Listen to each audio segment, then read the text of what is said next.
Yeah, well, my name's Steve Ozanich, and I wrote a book called The Great Pain Deception, and I wrote another one called Dr. John Sarno's Top 10 Healing Discoveries, and then a new one called Back Pain Permanent Healing. They're all based on the same topic, something called TMS, or the mind-body syndrome. Mm-hmm. I suffered from severe pain for 30 years. And in the 1990s, it got so bad that I was crippled. I couldn't eat anymore and I couldn't walk. I was crawling around on the floor. And I lost over 50 pounds at that point. All kinds of health problems started up. Everything began to fall apart. And then I was weeks away from surgery. And I found out about this doctor in New York, Dr. John Sarno, at the New York University Medical Center. And he had discovered this amazing thing called TMS. That's what he coined it. And I didn't believe him. I thought he was insane. And I actually threw his book at one point because the truer something is in our life, the angrier we get. Yeah. That's the response. Yeah. Because if it's not true, we just accept it and we let it roll off our back.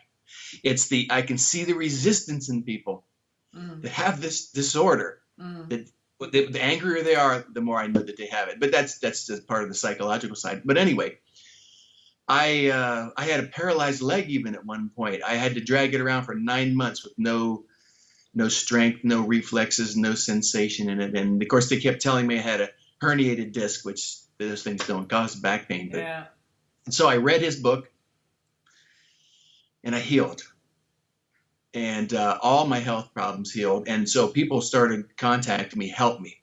And so I started working with these people. Yeah. Now, I'm not a doctor and I'm not a therapist either, but I am an expert in this syndrome, TMS, now. But back then I was what just does it help. stand for? Is it tension mind body syndrome, or is there, because there's variations on it, isn't there? Yeah, it's actually evolved originally in the 70s when he noticed that all of his patients' health problems were not coming from the physical body at all. They were coming from their thought emotional process. Mm-hmm.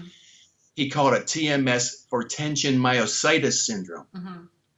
But as the decades went by, he realized this is more than just muscle. Myo stands for muscle.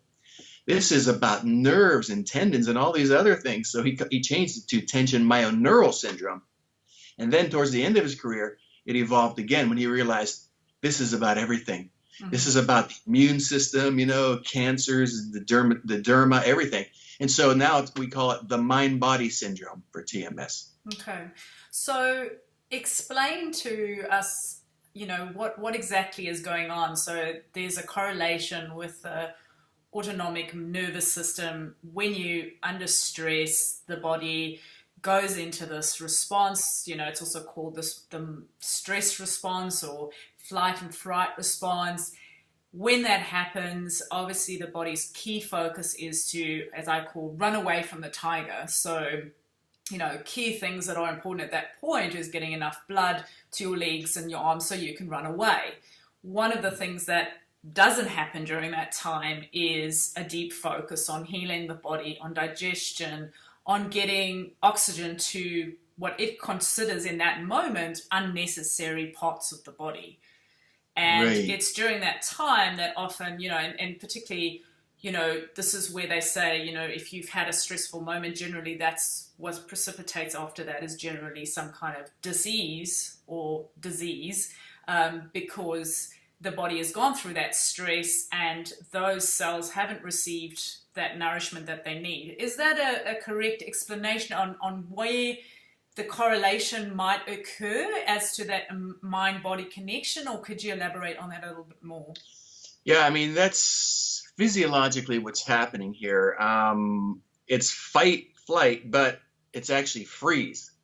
Mm-hmm. There's fight, flight. If you don't run away or you don't fight, then the other alternative isn't to do nothing. And so you've encapsulated it there well. The body is under this constant stress and tension. They're two different things. Stress and tension are different things. Stress is a psychological perception of events. Mm-hmm.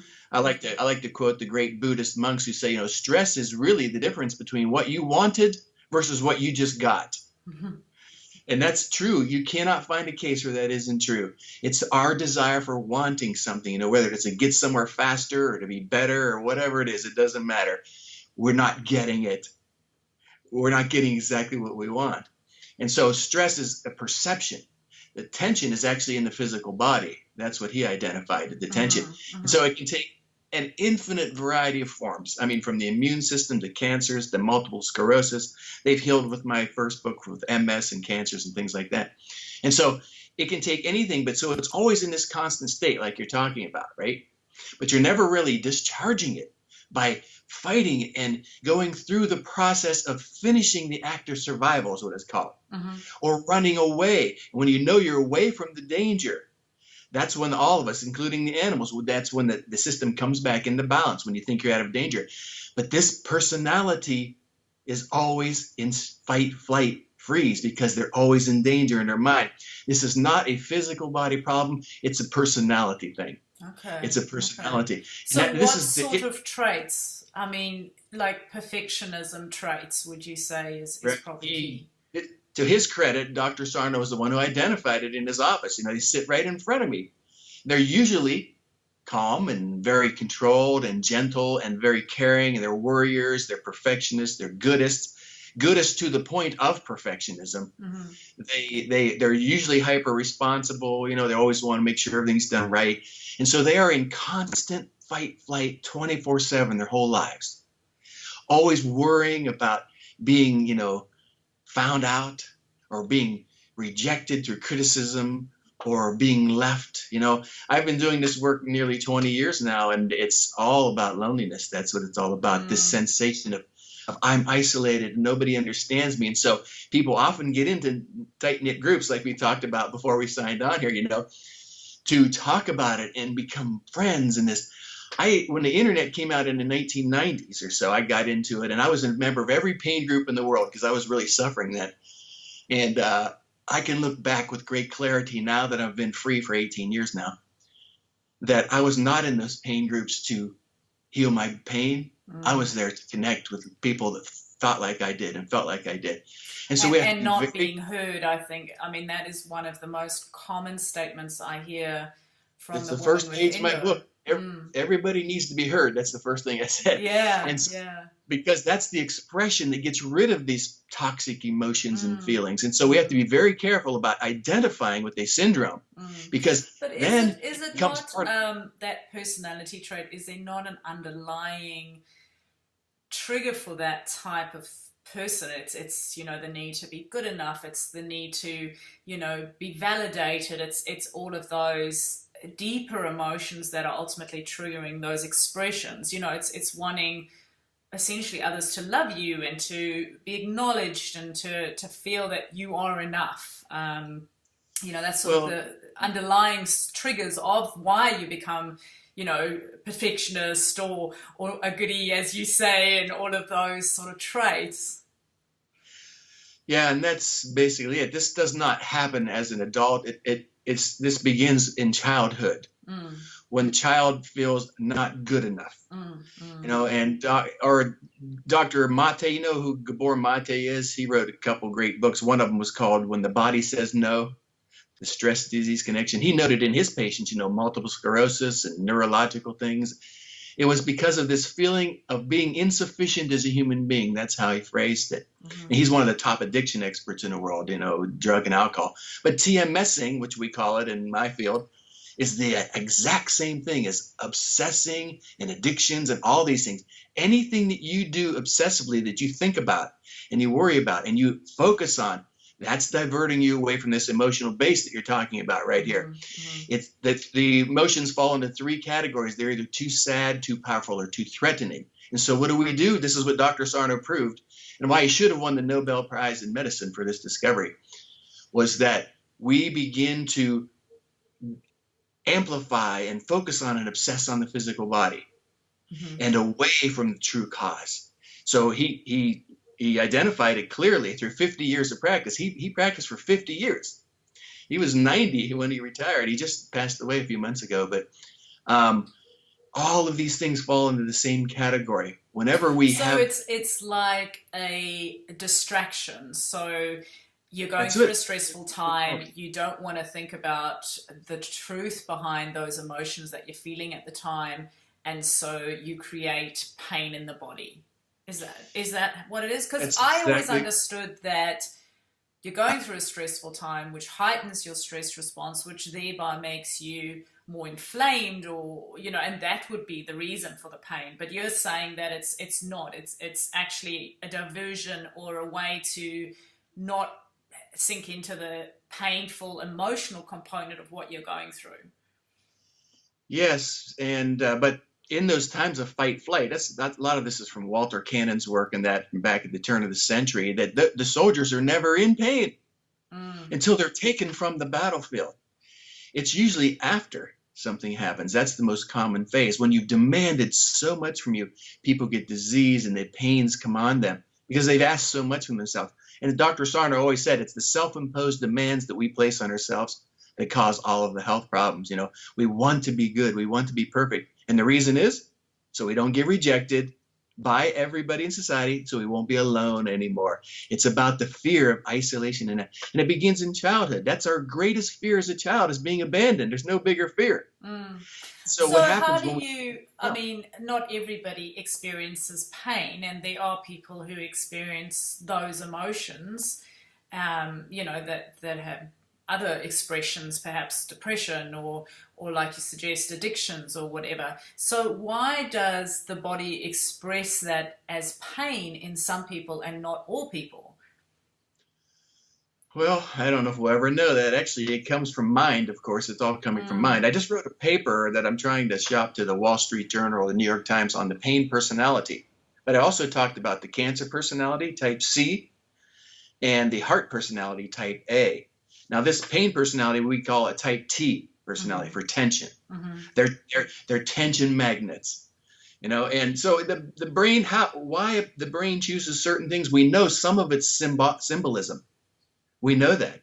If mm-hmm, where it comes out in the body, a spouse has cheated on somebody, they'll get pain in the groin area sometimes, mm-hmm, or certain things you don't want to see. Like a friend of mine caught his wife with another guy. He ended up with corneal cancer.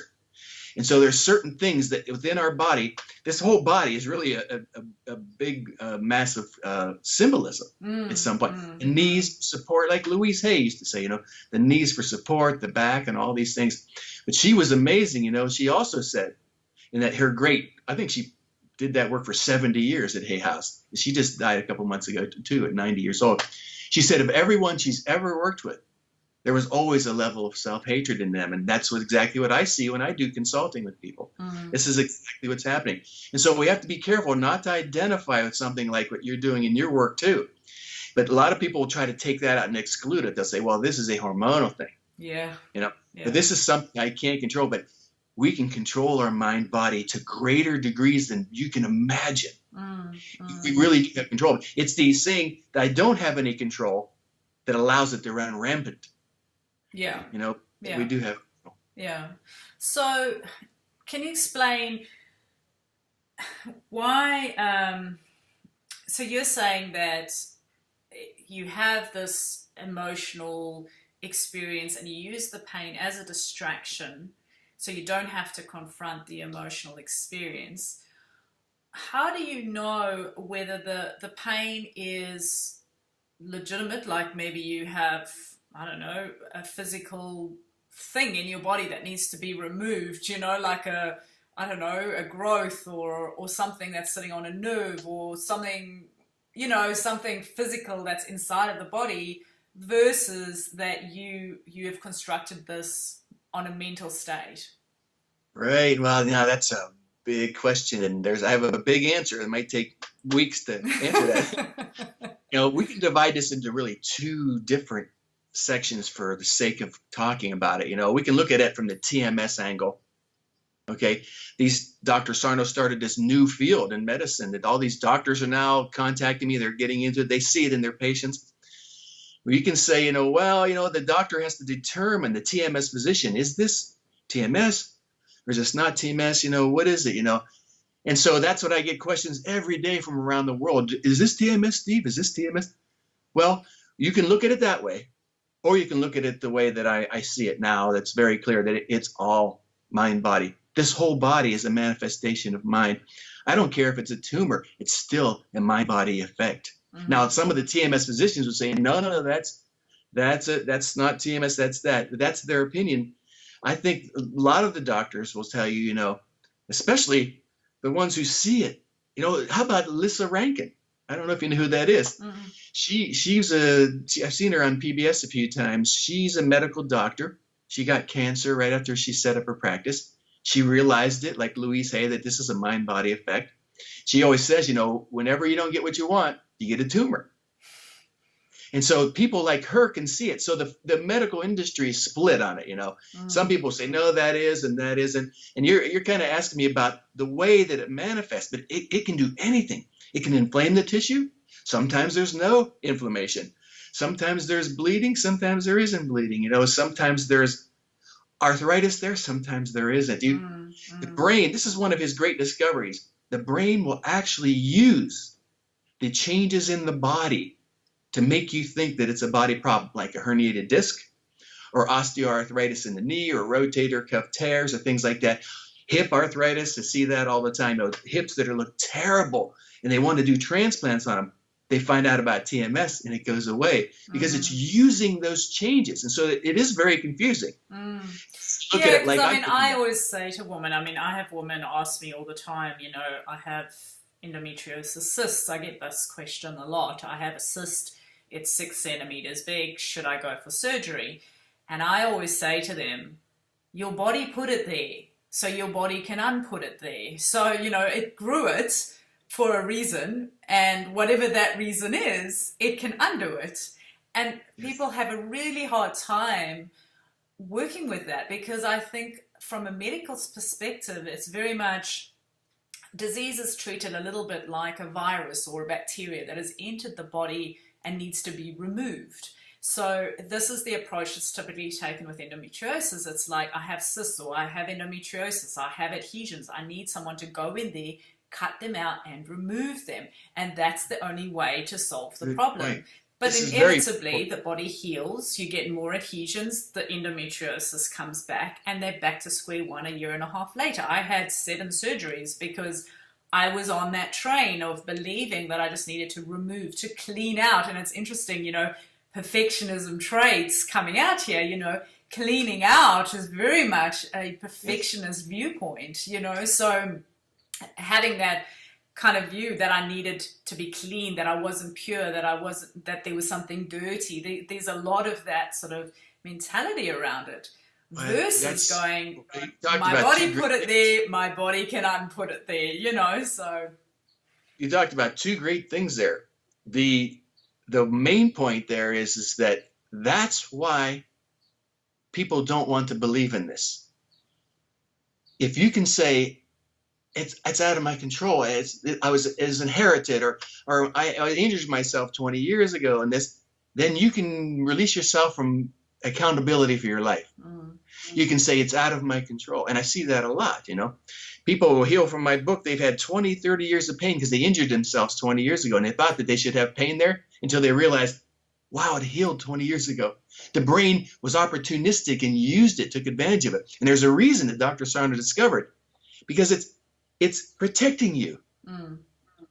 The symptom, if you can focus on things like endo or whatever it is, it's diverting you away from things that are absolutely so frightening to you and so painful emotionally that you can say, well, I can't help it. It's just that way I am.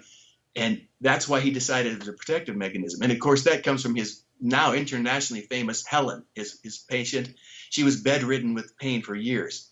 Her family heard about him in New York. They got her up there to see him. Under intense psychotherapy, she remembered being molested by her father when she was 5 years old. It surfaced. So this pain was keeping it down, hiding it. So she kept thinking about her body, thinking about her body, thinking about her body. Well, she went to an incest support group and it got worse. So she called him back and she said, I'm not getting better with this awareness, because awareness is the healing tool. But her husband said to her, you're talking about 40 years of repression, repressing the truth, like you said earlier. She collapsed when he said that on the floor and she was shaking. and she thought she was going to have a heart attack. It was beating erratically, and she was yelling, I want to die. I want to die. Let me die. And within a couple minutes, all the pain was gone. All of her health problems disappeared. So he realized, oh, it's a protective mechanism. So of course people do not want to believe that it's an emotional process causing their health problems, because it's protecting them. Okay? So what would be your process to freeing that from the body? What techniques, or how would you go about addressing the emotional side of it? I mean, if somebody has got fear of abandonment or fear of, success or whatever, I mean, there's so many different fears that people have, and some are obvious to them, like they recognize it early on, but then, what do you do about it? Or it's subconscious and you're not conscious of it, so that's why you create this diversion, so you don't have to think about it. Right. We should say that to anybody that's going to listen to this, is that you're not doing this on purpose to yourself. This is unconscious. Okay? And so what you asked there is a pretty cool question. I don't believe in programs and techniques and stuff like that. I used to, but I can see they're part of the problem. It's like the industry operating and medicating and stretching and stabbing and cutting and poking. They're causing the epidemics around the world because that's what your brain is begging for you to do. As long as you're diverted and obsessed on what your body's doing, the symptoms will continue. They will always continue. You're labeling yourself. You're saying, I'm an endo sufferer, or I'm a sick person, or I'm... It's true, but it's also playing into the hands of the strategy of the brain to divert you. You're even helping it.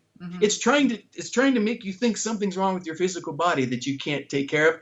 It wants you to obsess, because this is a very OCD-like personality. It wants to get it right. Like you mentioned, that was the other side of what you mentioned there a few minutes ago, was that what I read in maybe the greatest health book ever, The Will to Live, written in the 1950s by a doctor named Arnold Hutznecker. He said they were constantly coming into my office demanding to be treated. Something's wrong with me. Something's wrong with me. He said he could see it. That they were wanting me to cut out unconscious guilt, like the operating table was the altar of the guilt. And that's exactly what I see. In the last page of my book, The Great Pain Deception, I said, if I could sum up this whole book, it's guilt. But I had to say shame, because they're folds of the same cloth. Guilt is a personal thing that we've not lived up to the standards that we've set in our own life.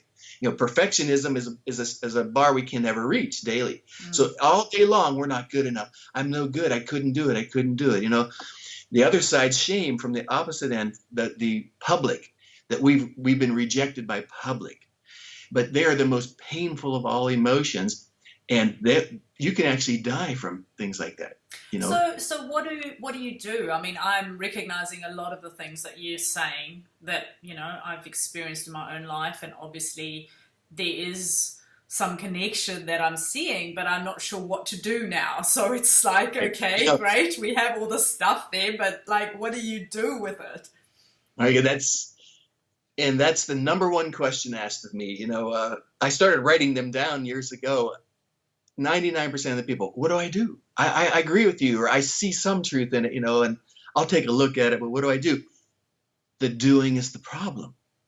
Once again, you're playing into the brain's strategy of diverting your awareness to doing it. So there's no difference between, neck pain, migraines, back pain, whatever, and you constantly working on trying to heal. You're both obsessing either way. Okay? Yeah. My thing is to get away. It's a real mind shift, though. I mean, it's just, that is so the approach. It's like, here's an issue. I want to solve the issue. What do I need to do? And it's the same approach you use for everything, isn't it? I think that's part of cultural thinking in the West, that I have to do something to get an outcome. And of course, that's why we're all so sick in the West. Everybody's on some type of medication for something, because they believe their physician, which is one of the worst things you can do in the long run, that I've got a chemical imbalance. The doctors tell me you've got a chemical imbalance, but there's a reason that you have that. You understand? It's probably imbalanced, but you've got powerful emotions under there that are actually creating this imbalance, because the natural state of the body is health, is good health. That's the natural state of the body. And if it's not in a state of good health, you are unconsciously sending it the other way. But you don't know it. That's the greatest discovery. So then, if you experience pain, should you just say, I know you're not real and it's all in Well, my head, or what do you do? I well, can't move past I this know. point. What I'm do you do? sorry. Well, I'm I have struggling to to say, kind of get what, how you resolve it then. well, I have to say this just for, responsibility purposes that you've got to go get a checkup. Yeah. I can't sit here and tell you don't go to your doctor or don't worry about it, because if there's something dangerous there, you need to find out about it. I ran into a guy who had back pain, and he had an aneurysm in his spine that was filling up with blood. And so we've got to be careful, that maybe something that needs treated. So be smart here, right? Make sure you're not in danger. And then beyond that, when they come back and say, oh, you've got stenosis narrowing, or you've got a weak spine, or you've got one leg longer than the other, that one drives me crazy. Or this bone on bone one really, really just drives me crazy, because they heal all the time too. These things do not cause pain. The notion that they do is what the brain latches onto. I can see it almost every day. People will say, I didn't have any pain until I saw a commercial, and they said, you can't wear shoes like that. And the next day they had pain. We will actually use whatever is around us. The brain will use it and manifest it to reality. Mm-hmm. And so we have to be very careful about listening to all the things we shouldn't do in the world, because they're part of the problem. And that's where Dr. Sarno was just genius. Get out there and start playing tennis again. Start playing golf again. And their pains are all going away. As long as you think you have a physical body problem, then you do, because you're manifesting that reality every day. As soon as you realize, oh, wow, there's nothing wrong with me, then you begin to manifest that reality. I don't know if you've ever seen the Greg Braden video that's on YouTube where they healed that woman's inoperable tumor in real time on the video camera. It just disappeared. No, I didn't see that one. That's what's happening. When you can understand and believe that I am healthy and whole, that's what you begin to manifest. But when you think, I got a problem here, I got a bad hip, or I got the endo, or whatever it is, then you do, because that's what you're looping. Mm-hmm. Okay? Mm-hmm. The natural state. Now, there's one thing else we should say, that this personality type will magnify the problem. I began to realize that when I began to work with teenagers, and this insane one is driving me crazy, called Lyme's disease that they keep talking about. Dr. Sarno was the one who identified it as TMS. There's no such thing as chronic Lyme disease. Okay, if you get bitten or whatever and you've got it, the antibiotics get rid of it. It's gone. But the brain in the certain type of people who need a diversion, they will latch on to this symptoms, and it will not go away. And so they think that they have chronic Lyme, but what they really have is TMS. Mm-hmm. Now, I was working with some younger kids, and they weren't really emotionally mature enough to really understand this psychology of this.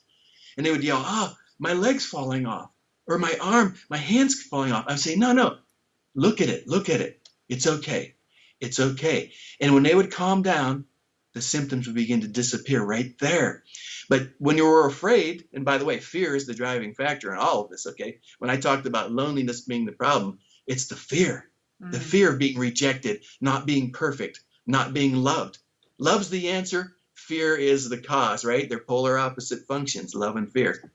And so when these symptoms come on, you have to understand it's not outside of my control. I can control this. And when you get this sense of control, the symptoms don't magnify, and they won't amplify as bad. And the people that are listening to this, they will not amplify as bad. And I see it all the time in migraine people. When they would sense a migraine coming on, they would start screaming. And the fear is making it worse and worse and worse. Understand, begin to calm your mind, body. It's going to be okay. And then it begins to reverse some.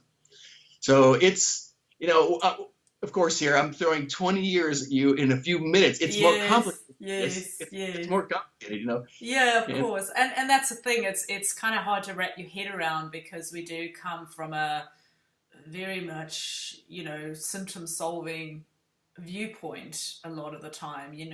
Women, the biggest question I get asked is, what supplements do I need to take to reduce pain?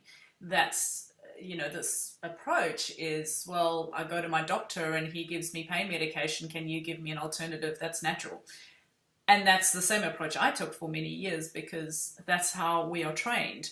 So to look at it from an emotional, first of all, a lot of women with endo will come to me and say, so you're telling me that all this time I've been wanting recognition for the pain that I've been experiencing in my body, and nobody was listening to me all that time. I never got recognized for what I had. And now you're telling me that what they were saying about it all being in my head is true, because this is the one statement that women hate to hear, is that it's all in my head and I made it all up and I'm just an attention seeker and all of this. And it's a different way of looking at it, is not so much that we created it in that sense, but more that, my understanding is that there was an event or something that happened to you in your life, and because you couldn't deal with that on an emotional level, it was at that point that you went, okay, what else can I use as a distractor? I know for my experience, I think for me, pain was a way to get attention from my parents. I always noticed that when I was sick, wasn't in pain, I would get a lot more attention from them. So I think I created this pain because I knew that I would get more love and attention from them. I used to always have this fantasy of breaking my leg, which is so stupid and odd, but it was like I wanted to break my leg, because I wanted to get that sympathy. Great things there too. We need to also tell people that they're not imagining this. We don't believe you're faking it. It's actually that painful, okay? But it is within the imagination that things are magnified and sometimes created, but it's a real thing. You're not making it up, because, they get insulted when you say, things like that. But we're not saying that you're pretending that it's happening, okay? We need to make that clear. But my whole house is filled with papers that are taped on the wall so that I remember things. I guess I sound a lot like Wayne Dyer, he used to do that. But the highest thing in my house, on purpose is something from George Groddick. He was a great healer. He was a contemporary of Freud's. He was actually a student of Freud's. And he died in 1934, but he was such a genius, even Freud recognized it back then. And he realized at one point in his medical practice, he said, I'm not doing anything as a medical doctor. Whatever these people believe is going to happen is going to happen. I can have two patients with the same diagnosis. One dies and one lives. One believed they would live. One would believe they would die. And so he recognized the doctor doesn't do anything. He's only a mediator to try to get people to buy into things. But what I have printed on the wall, he said, I wanted to remember it forever. He said a patient of his broke his leg, fell down the steps and came to see him. And he said to him, why did you feel the need to break your leg to come and see me? You could have done that without this. He recognized even accidents at some point are outside of our awareness. We're unconsciously pulling this to us. And this is what Lynn Grabhorn used to talk about. I forget what the name of her book was, but this is more profound than you and I even can see with our senses. We're all connected in this world through consciousness. And there's something very profound how our heart waves are connected and our mind waves to each other. And so this gets very esoteric at some point, but it is real. I'm telling you, it is very real. I had a guy tell me he healed from stage 4 cancer. They told him, go home and die. There's nothing we can do. But when he realized he was giving it to himself, he began to heal. And so we have to understand that we have control over our lives. Control to a certain point, I guess. If we don't have the tools, consciously or the emotional mind-body tools, then we might need help from somebody in the medical field, to help us. And so don't cast out, the baby with the bathwater here and throw the doctors away. But you also touched on something else there. Diet is important too. It can also help reduce pain. If you are in an acidic state, you are causing a lot of inflammation in your cells and more pain. I know people that have been able to help switch from a complete acid diet to an alkaline diet. And the pain, boom, disappeared. Tooth pain, jaw pain. But so there's two different ways you can create this diversion. One is emotionally, which sends the body into an acid state. Stress and anxiety cause an acid state in the body. And food also causes an acid state. And so we can't rule out anything as far as holistic.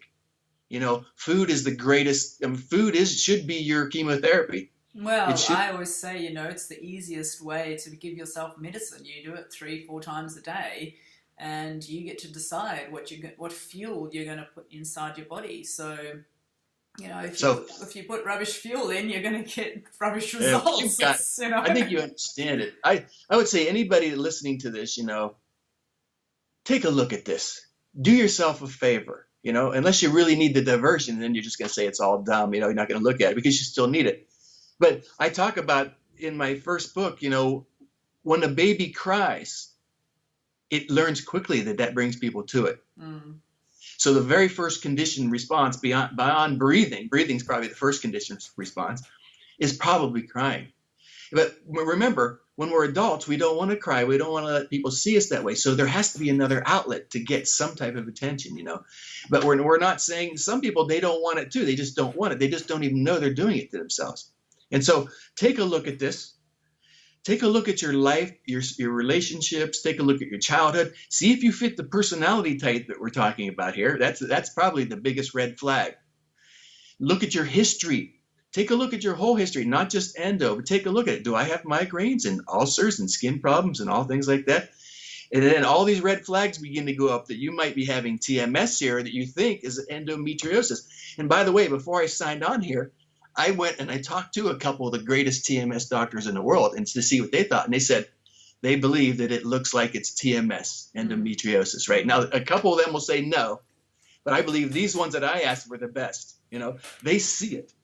And so, yeah, I mean, I remember when I was in my 20s, my gynecologist sent me to a psychologist, and they made this label, I guess, of women with endometriosis struggle with what they call timeous perfectionism, which is essentially a desire to do something perfectly but quickly at the same time, which is very challenging to do without getting your body into a hyper stress state. And so they went through this experiment of basically saying, well, let's assess women with endometriosis and see if there is a correlation, which, I did find. I did find that I had those same traits. And, it's interesting because they basically explain it as a certain type of stress that gets released in the body, and it's that triggers the endometriosis.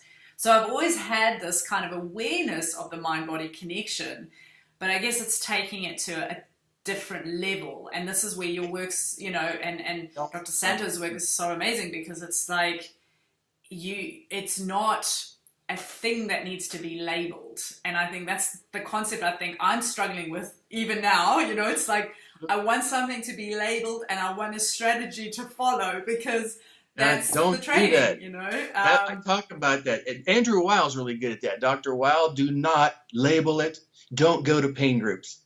Because what you do is you reinforce those neural pathways that something's wrong with me.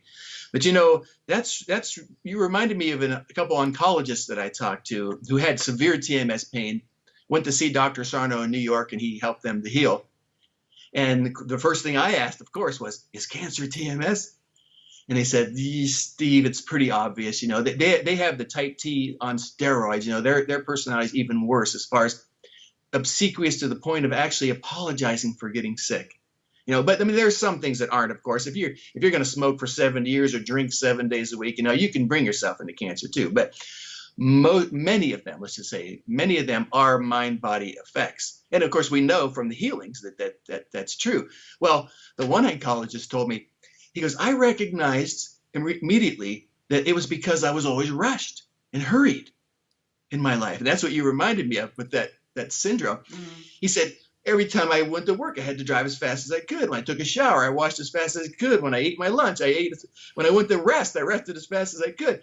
It is a mental strain that we have to get as many things done as quickly as possible. And so I'm glad that you brought that up. That's another insightful point. But you see, all this. That's why you freed yourself from this. Yeah. Yeah. It's a fascinating journey to actually experience ill health, because I think you're almost forced to tap into areas about yourself that you wouldn't necessarily do otherwise. It's a You know, you blessing. It's reach dead long. ends in a lot of, you know, systems that are in place, and you go, well, there's got to be something. There's got to be something. And so this yearning for finding information is actually what I found was such a transformation in myself as a person, because I had to look at the stuff that, you know, a lot of people just don't want to go there, don't look at it. There's no motivation to do so. It's So, telling you you're not on the right path. That's what pain and mm, disease is. And mm, if you ever read A Course in Miracles, Helen Schuckman said that pain and disease are defenses against truth. And I watched some of the greatest Ayurvedic healers in India, and I watched them say, people get disease and pain because they cannot show their real face to the world. mm, And so all of these great ideologies all fall to the same point, which fits right with Freud's superego and Jung's persona and all these things, that we block certain things. And I'm telling you, it is guilt. You know, and I'm a Christian guy, of course, and I now understand what he was saying. When he went to heal people, he never went up and said, "Oh, your leg's working better now, or your arm's working better." What did he tell them first? You're forgiven. mm, That is the thing. mm, And that's why Louise Hay's so right. There's a level of self-hatred in everybody with these bad diseases she ever worked with. And I've been doing this almost 20 years. I'm seeing the same thing. And I had the same thing. You know, I wasn't good enough. I wasn't worthy of being healed. I wasn't worthy of being better. And so I think most people will understand what we're saying, but 80% of them will say, that's all true. That's all true. But that's not me. They'll say, yeah, that's, yeah, it's somebody else. yeah. It's not my thing, but I'm saying it's everything. It's So what is everything. the connection? So there's thunder. So Wilson's all scared. He never gets scared normally, but there's thunder happening at the moment. So Oh, what's the connection with guilt and perfectionism? So is it because you don't feel you're measuring up and there's this feeling of guilt because of that? Or like what's the connection there? well, guilt, of course, is a feeling that we've done something wrong. Mm, And when you talk to the really good psychologists, and I'm very fortunate I get to talk to them, that they'll say, depression itself is a means of atonement. I wasn't the person I should have been, but it's always going to come down to the parents in the long run. Um, like Dr. Sarno said, you're trying to please your parents still, even though you're an older person. yeah. You're still trying to please them. I can see it in Tiger Woods. The golfer's still trying to get his dad's approval, even though his dad's gone. We don't realize this, though. This is outside of your awareness. You're trying to fit in. You're trying to cope. But this is why Dr. Sarno's last book was called The Divided Mind, because it's divided between your conscious and unconscious, what you know and what you don't realize. And it's divided between how you're acting to the world and how you really feel on the inside. That's called cognitive dissonance. That in 1975, Leon Festinger identified that. A lot of people with health problems are acting differently than they really feel because they're trying to please somebody else, Mm, mainly parents, but usually everybody else at that point as an adult. And why? So that you don't get left alone again. yeah. You're not rejected. It's always going to come back to darkness. This is why we always have to remind people there's only fear and love in the world. That's it. That's all there is. Love is light. It's connection. So It's could pretty. one actually just think about the experience of loneliness and almost allow yourself to feel that on a deep level, like the pain of that? Because obviously that's a driving fear. So if It's a you perception. allowed It's yourself to just perception that feel you're alone. that and then go, well, actually, it ain't that bad as I thought. Because I think also you postulate fears in your mind. I mean, it feels like the worst thing in the world, because I think it's because as a child, the feeling of being alone would be heightened. But you drag that same feeling right up into adulthood. But actually, if you were left alone as an adult, you'd probably cope. You'd probably be fine because, as an adult, you can solve problems a lot easier on your own. Well, yeah, I mean, that's a big topic too. That brings in Dr. Clancy McKenzie's work. He's probably the world's leading expert on separation. He spent his whole psychiatric career studying separation rage or separation anxiety, whatever you want to call it, separation fear. They're all from the same thing, from this fear that I'm alone. And it begins in childhood. Well, that's when the personality begins to develop, when the child doesn't feel the parents are there for it, or the parents are arguing, or the parents have tempers, or they're drug addicts, or they move around a lot even. In the military, the child never feels safe. And so the amygdala and the deep brain, where this is all coming from, by the way, goes on into fight, flight, hyperflight. I called it in my first book, hyperflight. And it begins to, I've got to cope. I need to cope somehow. And when it becomes too much to cope, too much worry, too much stress, overwhelming, the brain comes along and does you a favor, as Dr. Sarno said. I'm going to do you a favor. I'm going to give you something physical to focus on. Mm. And he is right. And I know this is true because he helped millions of people to heal. Mm. I've seen tens of thousands heal with my first book alone. It works every single time. Yeah, I always find it interesting because my dad was shot when I was 18. He was shot in the shoulder. I lived in South Africa, if that explains anything. But he was shot in the shoulder. And he survived, but after that, things were never the same in the family. And the day that it happened, my mother just lost it. Like, she didn't know what to do. She was all over the place. She was crying and screaming and everything. My sister just contracted and just sat there and just didn't know what, she kind of went inward. And I just took control. I said, right, Mum, you're going to there. I'm doing this. And I did not even allow the emotion of the event to come in at all. Like, I just, You brought up something there. It's so important. These people that are listening to you, they need to understand this. I'm glad you brought this up. I hope they're not thinking at this point that it's because they're so weak and they can't handle things and that. It's the opposite. It's like you. Dr. Sarno said, I hear it all the time. Oh, you get these symptoms because you can't cope. No, it's the opposite way. You're the one who's the good coper. You're the one that's coping too well, as he said. You're not allowing yourself to feel the fear and the anxiety. You just immediately take over. And this is this personality type T. They're the ones everyone goes to when they need help because they take charge of it, And so I'm glad you brought that up. It's that you're coping too well at some point, because the emotions are too frightening. They're too sad, they're too powerful, or they're too threatening. And so what do? You move from your feeling function, Carl Jung said, to your thinking function. We become thinkers. That's how we deal with stress and anxiety. But it's interesting because it's exactly at that point, like a year later, that I developed the pain in my body and then was diagnosed with endometriosis. So I always find that there's interesting correlations with pain. And I also look at, like we were suggesting earlier, is why does it settle in one area of the body and not the other? Why, like with endometriosis, some women have a predominance on the left side of the body versus the right side of the body.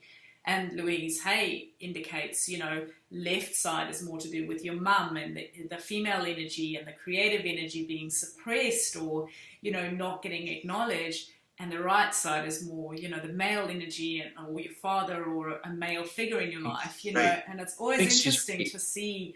Everything on me was on the left side. Everything was on the left side. Even one of my kidneys is not even formed right. It's sideways and that. Everything from the eye problems to the pain. Yeah. To everything. And so there is reasons for these. I don't know if we'll ever understand mind. Mind is somewhere else that's being projections of mind, And so, but we can see a little bit of what it's seeing. We glimpse into the consciousness a little bit deeper. And Dr. Sarno, he radically changed the world here, and it will never be the same. I mean, medicine will never be the same. And there's actually a film that came out about him recently called All the Rage. Okay.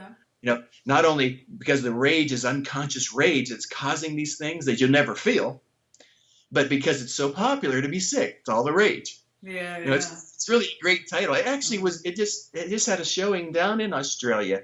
I can't remember. New Zealand. It's a different country. Okay. Oh yeah.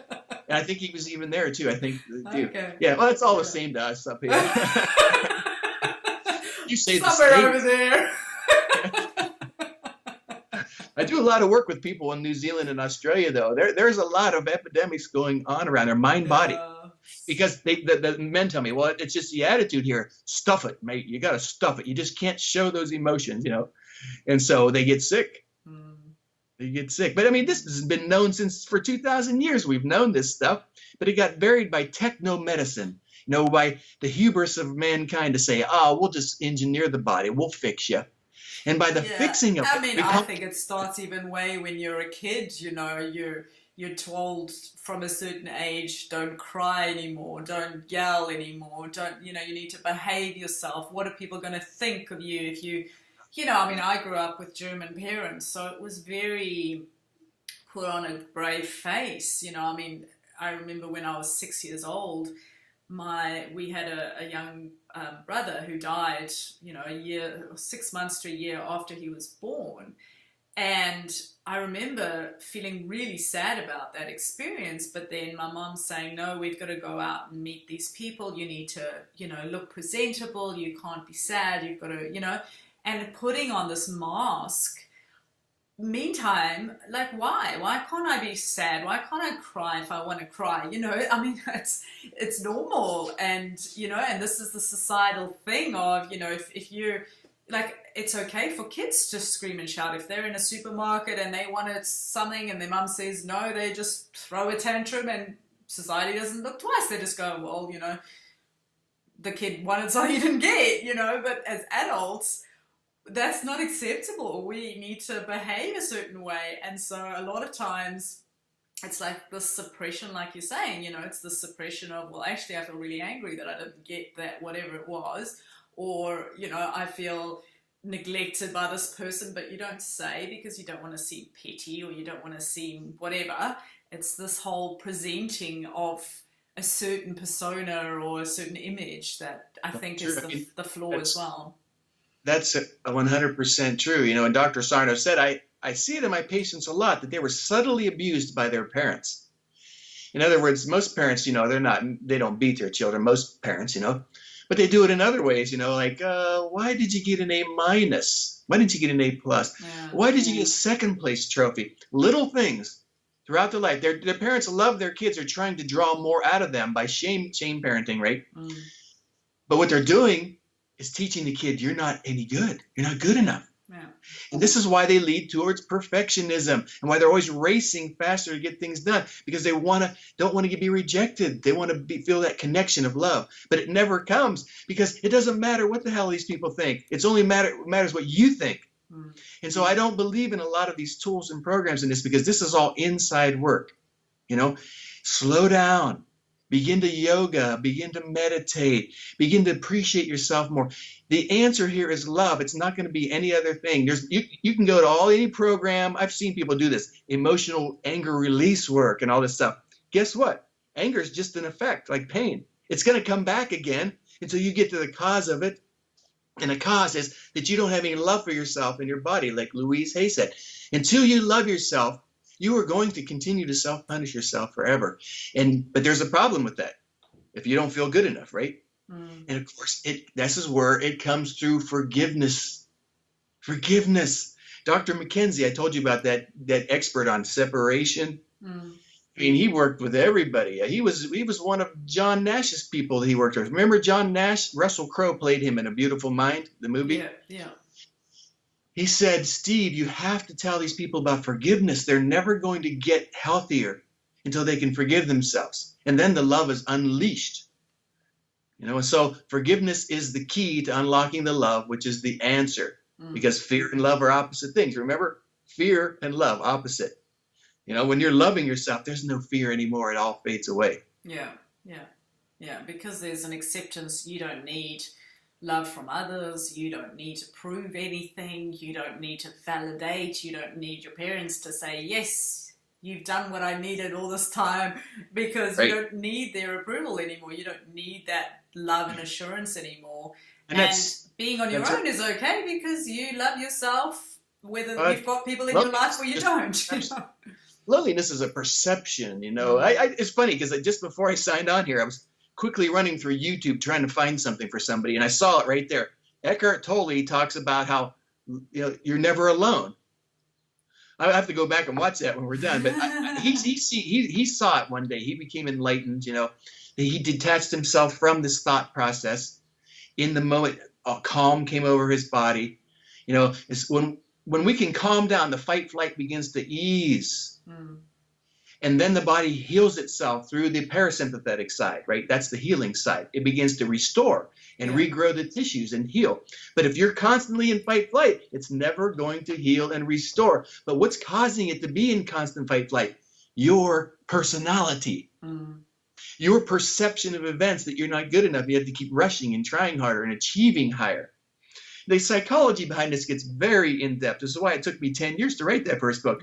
But healing can be very simple. Yeah. Healing is this simple. I've signed on with people, consulting with them with severe fibromyalgia disease that their doctors told them, you've got a disease that there's no cure for. You have to just manage it for the rest of your life. And when I'm done talking to them, it's gone. Okay? Or severe back pain, it's gone. Now, not everybody. This is rare for this to happen. Okay? But severe hip and back pain, it's gone after 2 hours of talking to them because they shifted their awareness to understanding, oh my God, there's nothing wrong with me. Yeah. I'm creating these symptoms. I'm generating them and magnifying them in my mind. Because first of all, my doctor told me I had something wrong with me, which magnifies the fear. Remember, love and fear are opposites. Or they still need the symptom. If you still need a diversion, you're going to first come right out and say, that's all a bunch of garbage. I don't believe in that. Because you will not allow yourself to see the truth.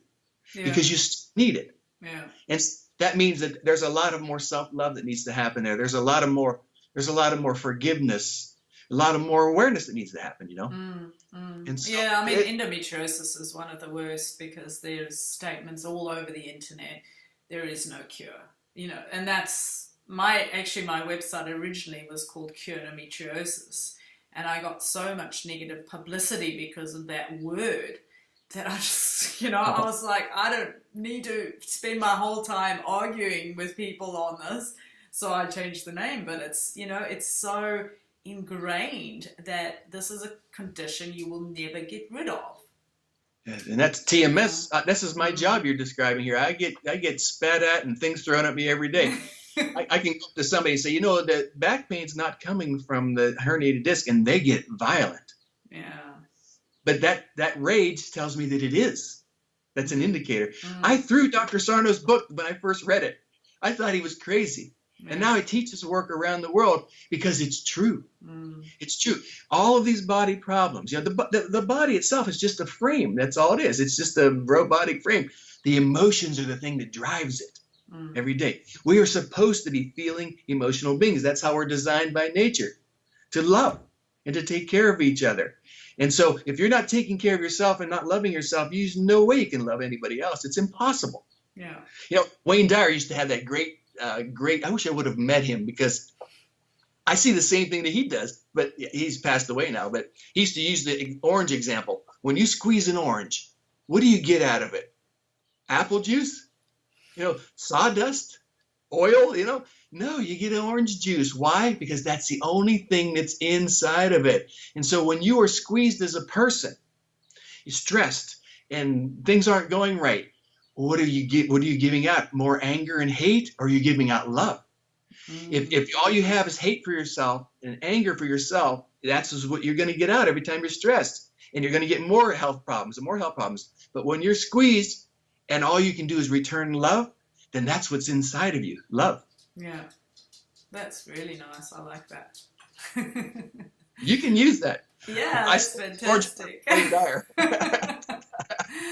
Well, thank you so much, Steve. I think you and I could talk for hours. There's just so much cool stuff in here, and I really encourage everyone to get your book. They can find me if they have questions at steveozanich.com or anywhere on the internet. Great Pain Deception, the other books, through Dr. Sarno's work. I've been doing it long enough to see what's going on. Of course, I have a lot more to learn. I do a lot more to learn, but I can help with definitely the common things. I don't know that much about endo, but I know I've seen people heal with it with my books, and the TMS physicians see people get better, with it, so it's possible. If you don't believe it's possible, it will never happen. It's like the great Henry Ford said, whether you think you can or whether you think you can't, you're right. Yeah. Exactly. Because that's the Perfect. reality you're going to create. Yeah. So thank you for Thank giving me the you. opportunity to Yes. spread this message. And hopefully, if we only helped one person here today, we did a good job. Yeah, definitely.